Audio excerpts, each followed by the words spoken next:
바이블 아카데미 수강생 여러분들 안녕하십니까? 오늘은 기본교리 28 제16과 성만찬에 대해서 함께 연구해 보도록 하겠습니다. 이제 정말 완연한 봄이 된 것 같습니다. 아무리 겨울이 혹독할지라도 온화한 봄을 절대로 이길 수가 없습니다. 이제 겨울이 가고 반드시 봄이 올 것입니다. 우리 모든 바이블 아카데미 수강생 여러분들도 예수 그리스도를 믿음으로 죄의 겨울을 보내시고 하나님께서 주시는 영생의 따뜻한 봄날을 맞이하게 되시기를 기대합니다. 오늘은 이제 기본 심조 16번째 성만찬에 대해서 제가 읽어드리겠습니다. 성만찬은 예수를 주와 구주로 믿는 믿음을 나타내는 의식으로 그분의 몸과 피의 상징에 참여하는 것이다. 그리스도께서는 당신의 백성을 만나시고 능력을 주시기 위하여 이러한 성만찬에 참여하신다. 이 예식에 참여함으로 우리는 주의 죽으심을 그분께서 다시 오실 때까지, 주님께서 재림하여 다시 오실 때까지 기쁨으로 선포하는 것이다. 성만찬 예식의 준비에는 자기 성찰, 회개, 고백이 포함된다. 그리스도께서는 새로운 정결을 나타내고 그리스도와 같은 겸손으로 기꺼이 서로 섬기려고 하는 마음을 표현하고 사랑 가운데에서 우리의 마음이 연합되도록 성만찬 예식을 제정하셨다. 성만찬 예식에는 모든 믿는 그리스도인이 참여할 수 있다. 이 성찬 예배는 세종 예식과 성만찬 예식으로 이루어집니다. 이 두 예식은 주님께서 제정하신 것입니다. 주님과 깊은 교제를 나누고 주님을 닮은 주님의 백성으로 성장시키고 선악간의 대쟁투에서 승리할 수 있도록 주신 주님의 특별한 선물인 것입니다. 세종 예식에 대해서 한번 살펴보도록 하겠습니다. 이것은 이제 겸손 예식이라고도 하는데요. 세종 예식과 성만찬 예식은 예수님이 돌아가시기 전날 밤에 십자가를 지시기 전날 밤에 제정하신 것입니다. 이제 조금만 있으면 예수님은 대제사장과 서기관이 파송한 폭도들에게 붙잡혀서 가진 고문과 수치를 당하시다가 다음날 십자가에서 죽으셔야만 하는 아주 다급하고 유급한 시간을 지나고 계셨습니다. 예수님께서 십자가에서 인류의 죄를 대속하시고 예언하신 대로 부활하신다 할지라도 그 기쁜 소식인 복음을 땅끝까지 전파해야 되는 사명은 누가 감당해야 되는 거예요? 제자들이 감당해야 되는 것입니다.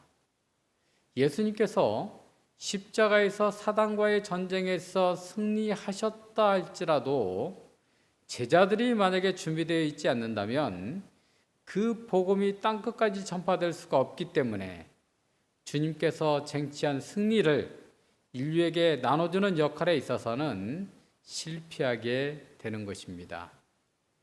제자들을 준비시켜야 되는데 그 시간이 십자가를 지시기 전까지는 이제 몇 시간밖에 안 남은 거예요. 얼마나 우리 주님께서 다급하셨겠습니까? 그 위급한 순간에 예수님께서 꺼내던 무기가 바로 세족 예식과 성만찬 예식이라고 하는 것입니다. 이 두 예식이 그만큼 중요하고 영적인 깊은 의미를 가지고 있다고 하는 것을 제가 말씀드리는 것입니다. 그래서 우리 바이블 아카데미의 수강생 여러분들이 나중에 예수 그리스도를 믿고 침례를 받고 교인이 되어서 이 교회에서 하는 이 성찬 예식에 참여할 때에 이게 이렇게 중요한 의미가 있는, 예수님께서 죽음을 앞두고 제자들에게 꼭 전하고자 하는 그런 정신이 들어있는 예식이 이 세종 예식과 성만찬 예식이라는 사실을 꼭 기억하시고, 그 예식에 여러분들이 참여할 때에 주님의 마음이 어떤 마음이고 그 예식이 주는 그 깊은 의미, 그리고 그 예식을 통해서 얻을 수 있는 그런 모든 능력들을 다 얻게 되시기를 바랍니다. 세종 예식은 상대방의 발을 씻겨주는 겸손 예식입니다. 왜 예수님께서는 몇 시간 후면 십자가를 지셔야만 하는 그 위급한 순간에, 제자들과 나눌 수 있는 시간이 조금밖에 남지 않은 그 귀한 시간에 종들이나 하는 일인 제자들의 발을 씻겨 주셨을까요? 왜 그렇게 하셨을까요? 여러분, 사람은 영적인 존재입니다. 이것을 다시 말하면 영의 지배를 받는 영적인 것을 감지하고 그 교훈대로 행동하고 또한 영적인 영향력을 끼치는 존재가 바로 사람이에요. 주님께서 제자들에게 세종 예식을 통해서 겸비하는 마음인 주님의 겸손한 정신을 심어 주시고자 하신 것입니다. 제자들이 지금 주님이 보시기에는 뭐예요? 주님의 마음이 아니라 교만한 마음, 사단의 정신이 깃들여 있기 때문에 제자들에게 겸손한 주님의 그 무화적인 사랑의 마음을 주어야 되는데, 그 방법을 가만히 생각하다가 주님께서 붙잡으신 방법이 이 세종예식이라는 것입니다. 반대로 이 사단은 어때요? 높아지고자 하는 마음, 감투를 사단은 좋아합니다. 그래서 사단은 예수 그리스도와 같은 감투, 감히 하나님의 보좌에 오르고자 하는 그런 이 교만한 마음 때문에 타락해서 이 천사장인 이 계명성이 사단이 되었잖아요. 그죠? 제자들은 주님이 왕이 되면 그 나라에 누가 더 좋은 감투를 쓸 것인가 하고 이 사건 직전까지도 논쟁을 벌이고 서로 다투었던 것입니다. 그래서 우리 주님께서는 제자들에게서 사단의 정신인 높아지려고 하는 영적인 상태에서 주님의 정신인 겸비하는 정신으로 바꿔주고자 하는 것입니다. 요한복음 13장 1절에 보게 되면 6월절 전에 예수께서 자기가 세상을 떠나 아버지께로 돌아갈 때가 이른 줄 아시고, 그게 언제입니까? 내일이에요, 내일. 세상에 있는 자기 사람들을 사랑하시되 끝까지 사랑하시니라. 주님께서 자기 사람들을 끝까지 사랑한 방법이 바로 겸비하는 마음을 세종 예식을 통해서 선물해 주고자 한 것입니다. 물론 여기에는 주님의 모든 십자가의 대속, 부활, 모든 것이 포함이 되어 있지만 지금 이 말씀을 하신 그 언제예요? 바로 제자들의 발을 씻겨주고 성만찬 예식을 하고 복도들에게 끌려가서 갖은 모욕과 순환을 당하시다가 십자가에 못 박히 바로 전날에 있었던 일인 것입니다. 다른 사람의 발을 씻겨주는 것, 얼마나 정말 번거롭습니까? 내 발심은 또 그런데 다른 사람 냄새나는 그 발을 씻겨준다는 거 보통 일이 아니잖아요. 그죠? 그것도 내 집에서 편하게 하는 게 아니라 거룩한 교회에서 남의 발을 씻겨주는 것, 쉬운 일이 아닌 것입니다. 그래서 주님께서 이렇게 명하셨습니다. 요한복음 13장 14절부터 보면요, 내가 주와 또한 선생이 되어 너희의 발을 씻겼으니 너희도 서로 발을 씻기는 것이 옳으니라. 내가 너희에게 행한 것과 같이 너희도 행하게 하려 하여 본을 보였노라. 세종 예식을 하라고 하는 것입니까? 안 해도 무관하다는 것입니까? 꼭 하라고 명령하고 계시는 것입니다. 겸손히 주님의 명령에 순종할 것이냐 아니면 교만하여 불순종할 것인가 하는 것은 여러분들이 선택하시면 되는 것입니다. 많은 교회들이, 많은 교파들이, 그리스도를 믿는다고 하는 교파들이 이 성만찬 예식은 거행하는데 세종 예식은 안 하는 데가 많이 있더라고요.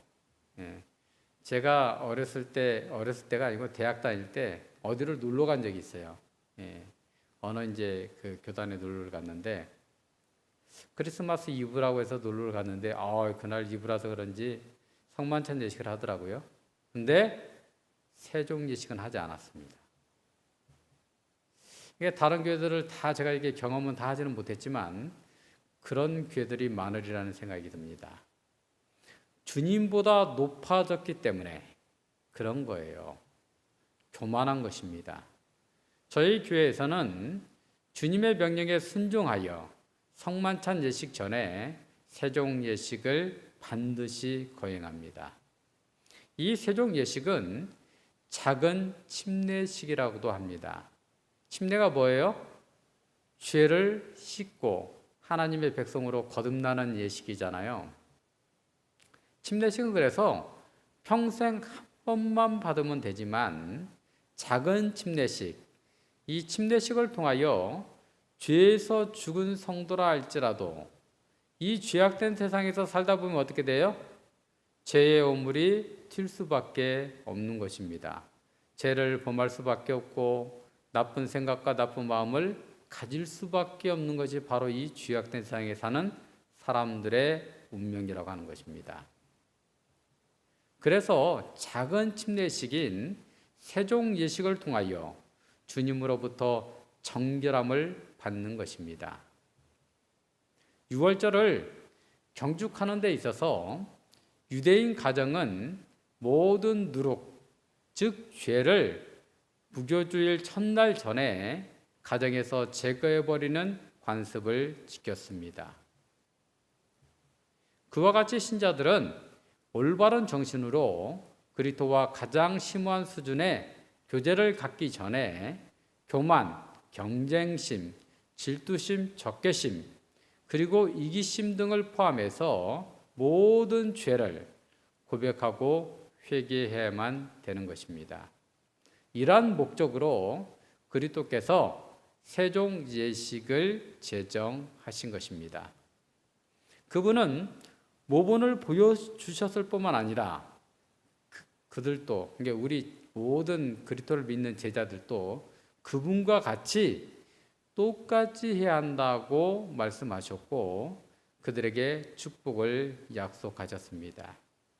요한복음 13장 17절에 보면 너희가 이것을 알고 행하면 복이 있으리라. 세종 예식을 우리 모든 바이블 아카데미 수강생 여러분들도 해가심으로 내 마음을 담는, 그래서 하늘에 들어가기에 적합한 겸손한 품성의 소유자들이 다 되시기를 간절히 소망합니다. 세족 예식의 의미를 몇 가지로 좀 살펴보겠습니다. 첫 번째로 그리스도의 자아 겸비의 기념입니다. 아까 말씀드렸죠. 우리 주님께서 성육신하셔서 오신 것부터 십자가를 지시기까지 겸손하게 죄진 사람들을 섬겼습니다. 그분은 섬김을 받으려 이 땅에 오신 것이 아니라 도리어 섬기러 오신 것입니다. 어떤 형태로? 하나님이신 그분이 종의 형태로 이 땅에 오신 것입니다. 발을 씻기는 행위를 통해서 그분은 백성들을 구하기 위해서라면 아무리 천한 일도 개의치 않고 행하실 용의가 있으심을 보여주신 것입니다. 여러분들이 예수 그리스도를 믿고 구원을 받고자 하신다면 사랑으로 서로 정도로 하게 되시기를 간절히 바랍니다. 두 번째, 더 높은 정결케 함의 표상입니다. 침례가 이제 정결케 하는 거잖아요. 그보다 더 높은 차원, 점점점 정결해져서 예수 그리스도를 닮아가는 그런 이 차원의 의미를 갖고 있는 것입니다. 그래서 침례를 받고 성도가 된 사람들도 실수하고 죄를 범하게 됩니다. 이 세종 예식을 통해서 다시 한번 자기 자신을 성찰하고 주님의 보혈을 의지함으로써 더 정결케 되고 그리스도인으로서 성숙해 가는 것입니다. 세 번째, 용서의 칭교입니다. 이 세종 예식은 서로 상대방의 발을 씻겨주잖아요, 그죠? 이 용서는 주님께서 해주시는 것이지만 그 용서를 시행시켜 주시는 것은 동료 성도들인 것입니다. 이 예식을 통해서. 그래서 용서의 칭교가 된다라고 하는 것입니다. 그래서 이 세종 예식을 행할 때는 가능하면 가족 간에는 서로 부부가 이렇게 같이 하는 경우가 많고, 부부는 어떻게 해요?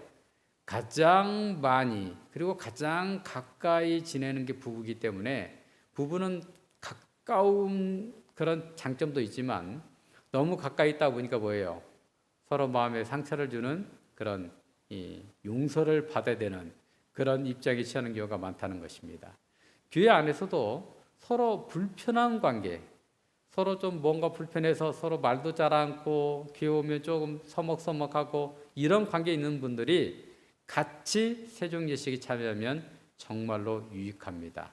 그러면 그리스도 안에서 하나로 연합되고 그리스도 안에서 서로 용서함으로 다시 그리스도 안에서 하나로 연합할 수 있는 그런 기회가 되는 것입니다.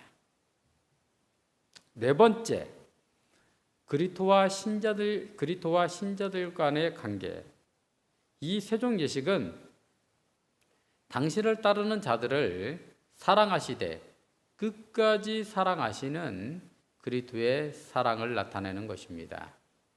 베드로가 그의 발을 씻기는 것을 거절했을 때에 주님께서 뭐라고 하셨어요? 베드로한테 내가 너를 씻기지 아니하면 내가 나와 상관이 없느니라 라고 대답하셨어요.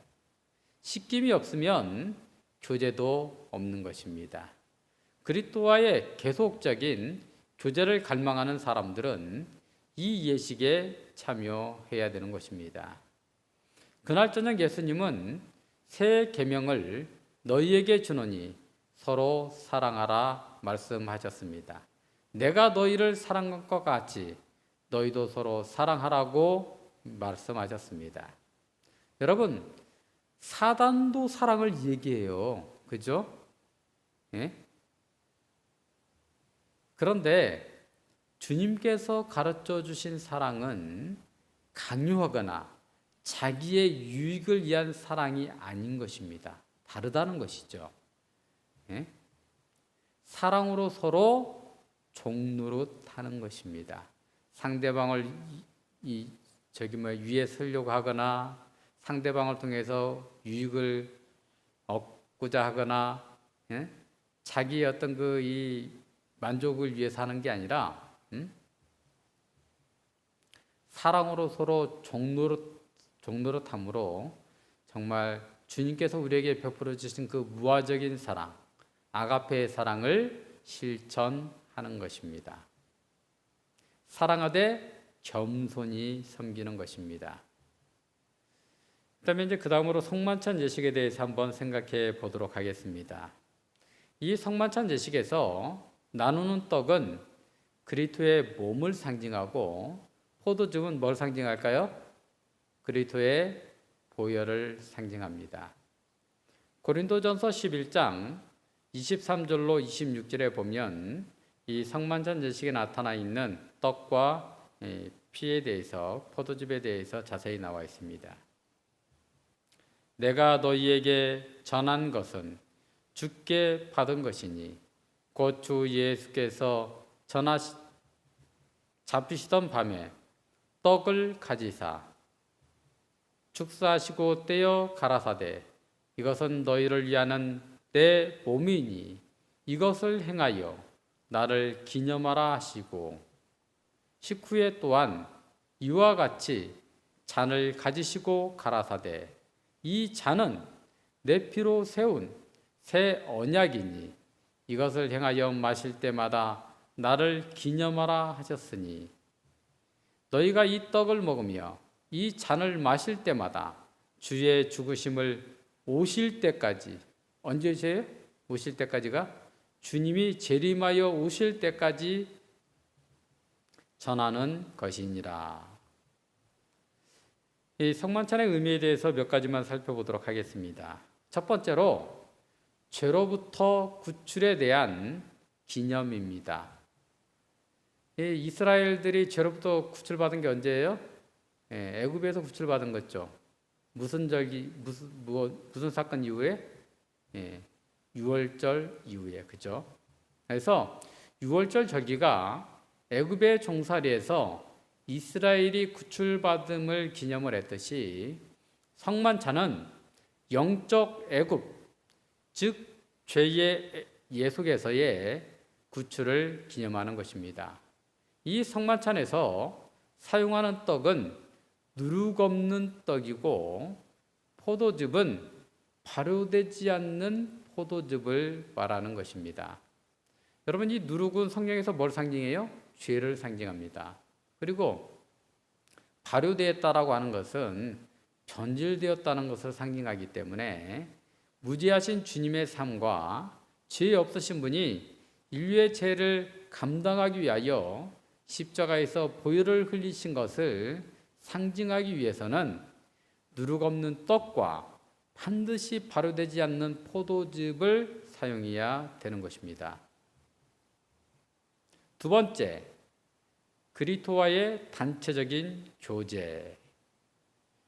어떻게 이 성찬 예식을 통해서 그리스도와 단체적으로 교제할 수가 있을까요? 떡은 그리스도의 몸을 상징한다고 했습니다. 이 성찬 예식에서 사용하는 떡은 떡을 구울 때 하나로 굽습니다. 하나로 구워서 그 떡을 뭐예요? 잘게 부습니다. 그리고 그 떡을 회중에게 성도들에게 나눠줘서 그 떡을 먹는 거예요. 그래서 그리스도의 하나의 몸이 잘게 부서져서 온 교인들이 함께 나누는 것입니다. 그리스도의 피를 상징하는 포도즙 또한 함께 나누는 것입니다. 이 피는 생명을 상징하잖아요.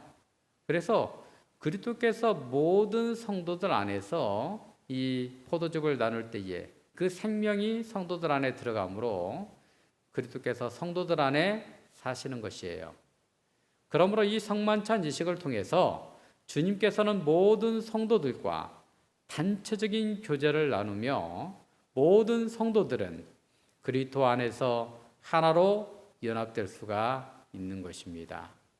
세 번째, 재림에 대한 고대입니다. 아까 읽어드린 고린도전서 11장 26절에 보면 너희가 이 떡을 먹으며 이 잔을 마실 때마다 주의 죽으심을 오실 때까지 전하는 것이니라. 성만찬 예식을 통해서 주의 십자가의 죽으심을 그 아름다운 복음을 언제까지 전한다고요? 주님 재림하여 오실 때까지 전하는 것입니다. 그래서 이 성만찬 예식은 예수를 그리스도로 믿고 침례를 받은 모든 사람들은 다 참여할 수가 있는 것입니다. 다른 교회뿐이라 할지라도 다른 교파의 사람이라 할지라도 그가 진실되게 예수 그리스도를 믿고 있으면 참여가 가능한 것입니다. 이 성만찬 예식이 주는 의미를 알고 믿는 모든 사람은 참여가 가능하지만 그렇지 않은 사람은 참여하지 않는 것이 원칙입니다. 여러분, 하늘은 누가 가는 것입니까? 자신이 죄인임을 깨닫고 예수 그리스도의 십자가의 대속을 믿으며 죄에 대한 고백과 회개를 하고 침례를 받고 하나님의 자녀로 거듭난 사람들이 이 세종 예식이나 성만찬 예식을 통하여 자기의 죄를 계속 살피고 정결케 하고 내가 너희를 사랑한 것 같이 너희도 서로 사랑하라는 주님의 새 계명에 순종하는 일을 통하여 어떻게 되는 거예요? 주님을 닮은 열매로 성장한 사람들이 가게 되는 것입니다. 우리 바이블 아카데미 수강생 모든 여러분들이 예수 그리스도를 믿고 침례를 받으시고 이 거룩하고 아름다운 예식인 세종 예식과 성만찬 예식을 통해서 그리스도 안에서 아름다운 교제를 나눔으로 정말 주님과 같은 아름다운 품성으로 성장하고 정말 하늘 알곡으로 성장해서 우리 모두가 함께 하늘에 가기를 기대하면서 오늘 강의를 마치도록 하겠습니다. 제가 기도하고 마치도록 하겠습니다. 감사하신 우리들의 아버지 하나님, 저희들에게 세종 예식과 성만찬 예식을 모본으로 보여주시고 제정해 주시고 허락해 주신 은혜에 진심으로 감사를 드립니다. 이 아름다운 하나님께서 우리 주님께서 제정하신 예식에 참여할 때에 우리 모두가 주의 그 죄로부터 우리를 씻기신 그 십자가의 보혈을 늘 기억할 수 있도록 도와주시고 정말 무지한 생애를 사셨고 언제나 겸손한 생애를 사셨고 그 생명을 다하여 우리를 죄 가운데서 구원하신 그 주님을 깊이 생각하는 가운데에 정말 주님을 점점 닮은 아름다운 주님의 자녀로 성장하여 하늘에 들어가기에 부족함이 없는 모든 우리 바이블 아카데미 수강생분들이 될 수 있도록 역사하여 주시옵소서. 바라옵기는 이 악하고 정말 마지막 때가 돼서 사건 사고가 많은 이 세상에서 우리 주님께서 우리 바이블 아카데미 모든 분들을 기억하여 주시고 지켜주시고 함께해 주심으로 정말 모든 분들이 이 아름다운 진리의 복음을 깨닫고 하늘에 들어가기에 부족함이 없도록 역사하여 주시옵소서. 감사드리며 우리 구주 예수님의 이름으로 기도드리옵나이다. 아멘.